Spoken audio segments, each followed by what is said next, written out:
Hello my dear students, I hope you all are doing good. So today this video is going to be on how to be an effective reader. There will be some obstacles which we need to overcome, so let us understand what are those obstacles exactly and why the reading is important. Firstly, of all the language skills, namely listening, reading, speaking and writing, it is the reading skill that is more crucial and significant. It is so because being a good reader, one can overcome the lack of listening and speaking opportunity.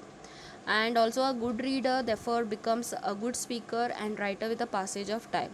Moreover, with a great deal of emphasis on the reading comprehension skill in a large number of competitive exams across the world, it becomes imperative on our part to pay attention to developing effective reading comprehension skill. Now, how exactly we can be a good effective reader? How we can improve our skill? Firstly, we need to understand what are those obstacles which we need to overcome. The first one is lack of concentration. So poor concentration definitely leads you to poor reading habits. If we are not used to reading, then it often appears to be an unpleasant task when we are forced to do so. In some situations the mind begins to drift, and since we know that there is no escape from reading, we need to cultivate the active interest in a reading assignment.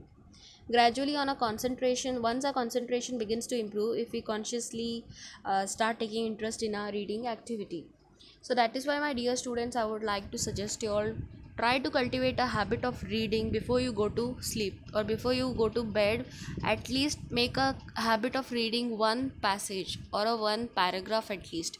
It can be a novel, fiction or a non-fiction story, or you can also read newspaper or a magazine also, but cultivate a reading habit so that you can improve your vocabulary and also your communication and the entire reading comprehension skill.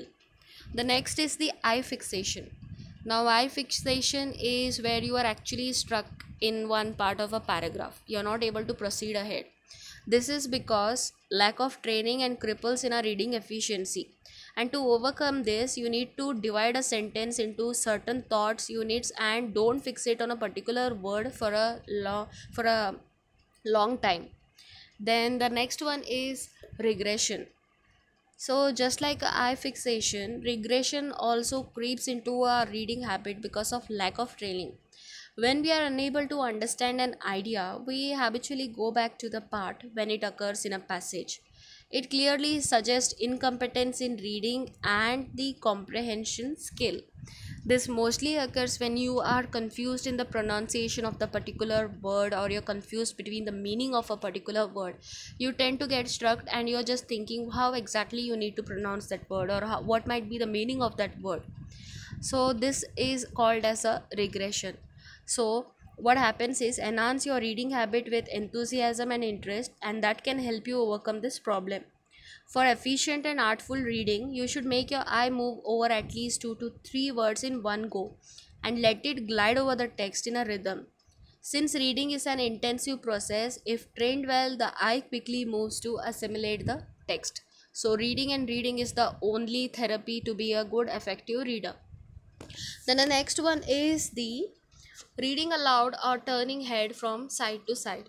Reading aloud is really a very bad habit because this will divert your concentration from learning the concept. This will just make you to focus on the articulation of sound, because here you're just focusing on the speech sound and how you're sounding and the pronunciation. So here you are not focusing on the concept and learning, and that will not help you in being a good effective reader. So reading aloud should be avoided, and also turning head from side to side, this is also really a very bad habit while you're reading, especially many of the students do during exam. When you're reading, you tend to feel all the wall and the everything seems to be more interesting, and instead of focusing on reading, you tend to move your head here side by side.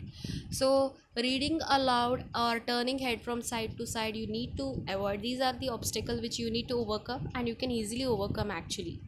Then the next one is indiscriminate use of dictionary.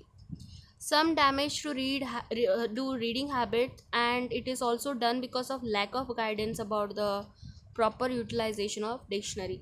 Some of our students are even uh, used to the some of them use the dictionary, and actually the vocabulary skills are highly improved.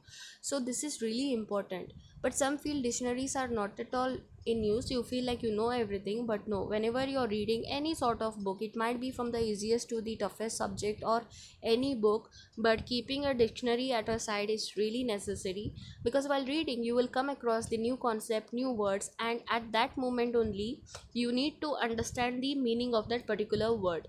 So that is why the use of dictionary is must. And it will help you to also improve your vocabulary skill and also your pronunciation skill also, because the in dictionary usually the words are given into the phonetic language also. So there you will get the exact way of how you need to pronounce that new word also. So you won't be facing any difficulty in pronunciation also if you're using a dictionary. So these are the obstacles which you need to overcome to be a good effective reader. And usually that's a lack of concentration. Please highly be focused. Then is a eye fixation. Stop getting struck at any point of any point of a sentence. Then is a regression. Regression will be, I mean, you can overcome regression only if you are cultivating a daily reading habit, because you will be aware about the pronunciation and also the new words. Then is the reading aloud, you need to avoid it. And finally, indiscriminate use of dictionary. Do not discriminate, but try to cultivate a habit of using dictionary almost every time you read any concept, any book, or any article. So that's it for today. Thank you.